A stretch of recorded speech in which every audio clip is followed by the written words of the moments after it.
Welcome back to Liam Doesn't Know Ball. My name is Liam. I'm an American who objectively doesn't know ball and is bad at timekeeping. It is 10:20 Central Standard Time, 3 hours and 40 minutes till kickoff. For Man United versus Fulham. So I have to get my week one predictions out like now. Without further ado, I'm not editing this video. Let's get right into it. So speak of the devil, Man United versus Fulham. I am going for a Desmond 2-all draw because it's the first week of the season. I just don't see any team, like even the really good teams, they're still going to be kind of getting into gear, especially teams with a lot of players that were in Copa America and or the Euros. So I'm just going to put that preface out there. Man United, I see it going, I don't know why, but like this result just came to me as a 2-all draw. And how I see it going down is Man United will score some more well-worked goals. I even could see one of them being off of a set piece, specifically a corner. I think that they're going to have most of the possession.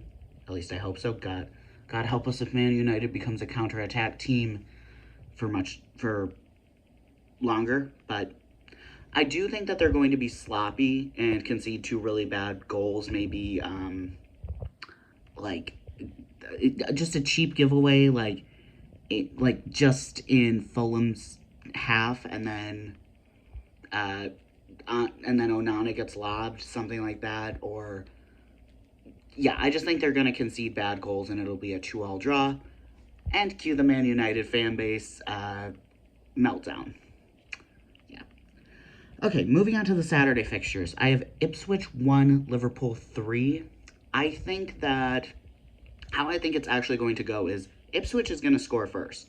Yes, Liverpool will have the lion's share of the possession, and I do think they're going to win, but I think they're going to need a wake-up call because Liverpool can be wasteful in front of goal, especially if they don't feel threatened by that team from the start. So I think that with a loud, rocking atmosphere for Ipswich, new back-to-back promotions, playing a huge club in Liverpool, it's going to be insane. Like, I'm actually considering waking up super early to watch that game. So I think Ipswich will score first, and then Liverpool will answer quickly and then get the go-ahead goal a little later. And I think that the third one will come in stoppage time when basically Ipswich have switched off. Okay, moving on to Arsenal 4, Wolves 0. This is at the Emirates. Arsenal are pretty impressive. I'm not all that impressed with the business they've done this summer, but they're already a pretty well-established team. They're really just a number 9 away from being, like, scary. And they didn't get a number 9, again, because, of course, besides the point, the window's still open. Yeah, I just think that Wolves are very mid, and, yeah, I just don't think that they're any competition for Arsenal. That's really it. Next, I have Everton 2, Brighton 1. Is this officially the last season at Goodison? I'm so confused. I think I said this in my Premier League predictions video. It feels like every season it's, they can't get relegated because of that spaceship over ground, blah, blah, blah. They can't do that in the championship. And I'm like, well, are they ever moving? It seems like every season, they're moving next season. Whatever. Besides the point. So I think Goodison is still going to be rocking. And Brighton, I think they're going to be a bit of a slow start. I think they've got an interesting hodgepodge of a team right now. They've got a new manager, so I think that it's just going to take a minute to click. There's definitely quality, but might just take a little time like Bournemouth last season. Okay. And then we've got Newcastle 3, Southampton 0.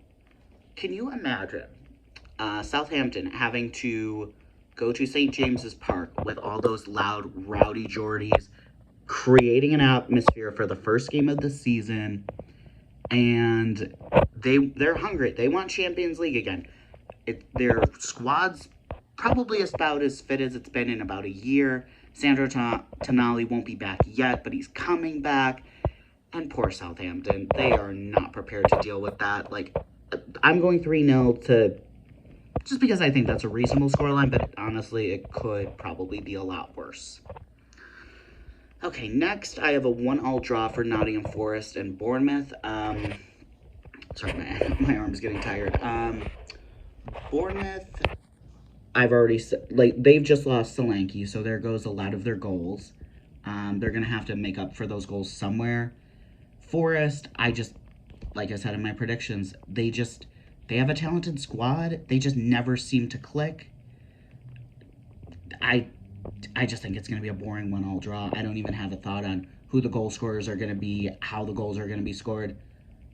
They're just going to happen. Okay, next, we have the UK tea time kickoff. The 5:30, it's 11:30 for me. I have West Ham 1, Villa 2, and again, like I said in my Premier League predictions, West Ham did some pretty impressive business, but they did it very late in the window. Ooh, my hair's a mess. They're gonna take some time to click. I don't think it's gonna be long, but it will take some time just to learn each other's playing styles and where to expect runs and stuff, so I think that it'll just take a minute to click. Villa did their business early in the window, also had a good transfer window, so I think that them and the away fans are going to try and make the London Stadium as rocking as it can be. I know it's a little hard because it's a bowl and everything's so far away, but yeah, I just think that they're going to come out and honestly maybe nick it, because Villa do not have the best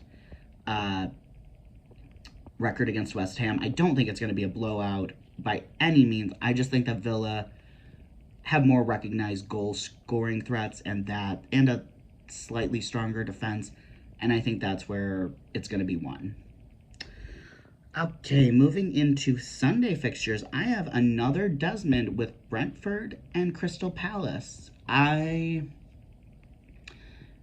Crystal Palace obviously finished the 23-24 season in fantastic form. I think they're going to have a good season this season, and I tipped Brentford to not have a great season. What did I put them, 15th? Yeah, 15th. So I did have them 5 places apart, but honestly, I see that part of the table being very congested. I think this is a more even matchup than it might seem on paper with... Yeah, so I don't really have many thoughts on this game. Just a 2-2. Mateta and Tony probably to score. Yeah. Okay, next. Ooh, the game of the week. Definitely. It gave us a banger, an 8-goal thriller at Stamford Bridge. I have Chelsea 3, City 4. I originally had this as a 3-3 draw, but I'm like, don't be silly. Tip City to win. I went with my head over my heart, but all I hope for is just a lot of goals and maybe tire City out, because I'm tired of them winning. So I'm just hoping for an entertaining game, and I think it will be. Okay, then Monday's fixture, I have Leicester 1, Tottenham 3. Yeah, this one is the opposite of Ipswich versus Liverpool. I think that Liverpool or Tottenham are going to have a pretty dominant performance, and the Leicester goal will probably come after Tottenham scored 2, and can they make something happen? Blah, blah, blah. No. Tottenham's going to score another one and put it to bed. All right, those are my Week 1 Premier League predictions. I think I got them all right, but we'll see if the clubs get the script that I wrote for them.